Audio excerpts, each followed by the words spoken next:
لسم ضرر د دې معصیت او د دې ګناه چې ده سبب لدخول النار. دا ګناه چې ده انسان ور د جهنم ته داخلي. اکثر انسانان مؤمنانو چې جهنم ته ځي په مسلمانانو کې هغه د دې ګناه د وجه نه ځي. حدیث د ابو هريره رضی الله تعالی عنہ کې راځي، امام ترمذی رحمه الله راوړه وحسنه الالبانی رحمه الله. ابو هريره فرمایي چې سئل رسول الله صلی الله علیه وسلم من اکثر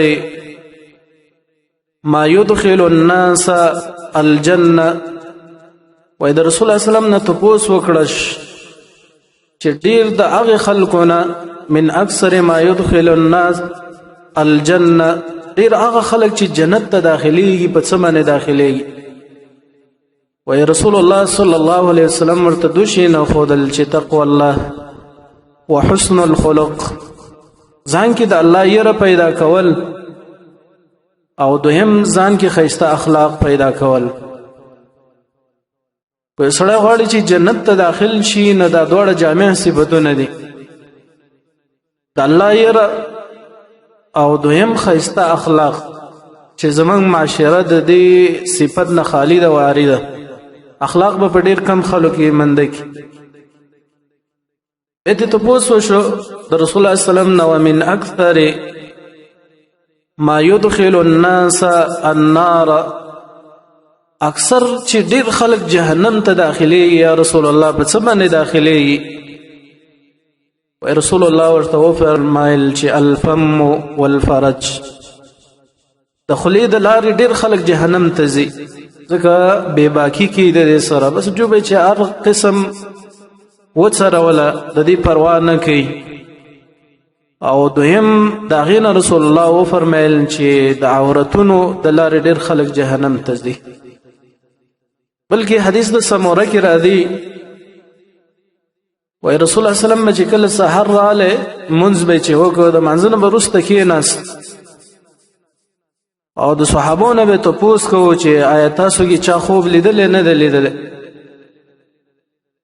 وای ورځ راوته پښتنه وکړه د صحابونو کې چا ونه ویل چې مونږ خوب لیدل. وای محمد صلی الله علیه وسلم ویل چې مانن شپه خوب لیدل. او وګد حدیث دی او د آخرت احوال ټول لا نقل کړي دي. او پاغي کې یو خبره دا ذکر د مؤمنانو. رسول الله صلی الله علیه وسلم فرمای وایزه د آخرت احوالو کې یو ملک ګرځولم څوک چې راغله د رسول الله صلی الله علیه وسلم بس کم ملک.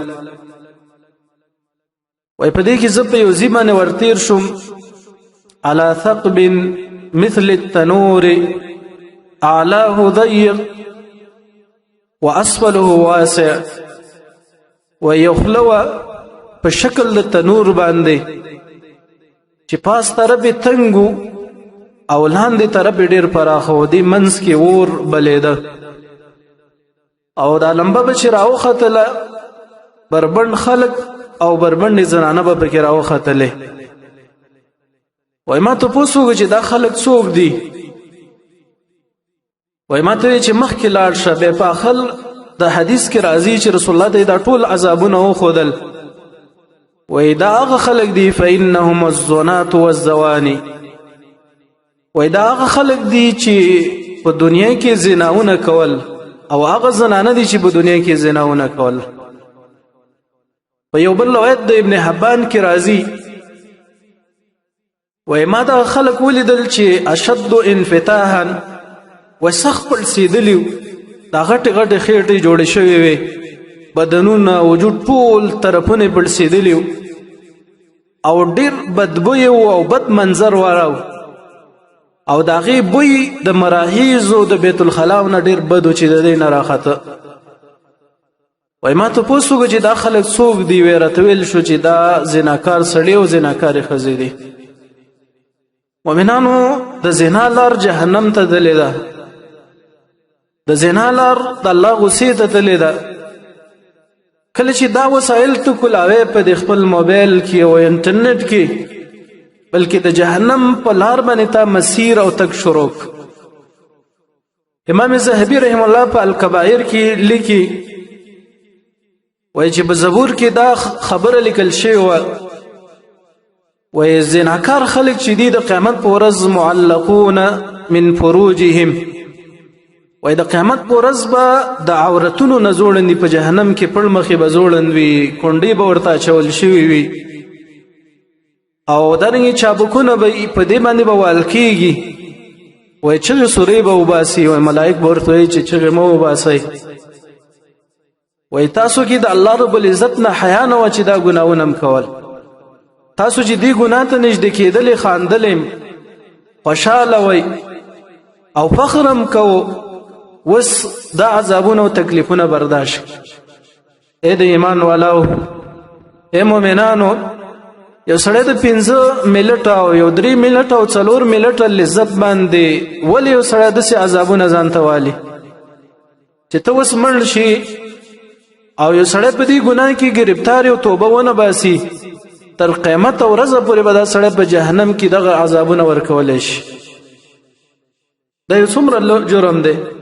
یو سړی یو ورځ په اور کې نشي تېرولی، یو ورځ د ګرمۍ سره نشي تېرولی، د یخنۍ سره یې نشي تېرولی، بیا چې وهلم وي او بدبویان وي او د جهنم اور وي نو دا به انسان څنګه برداشت کړي. خو مؤمنان دې ناوړه ګناه ته نه نږدې کېږي، هغه پاک خلک مؤمن طیب خلک. الله د مؤمنانو صفت دا وایي چې والذین هم لفروجهم حافظون،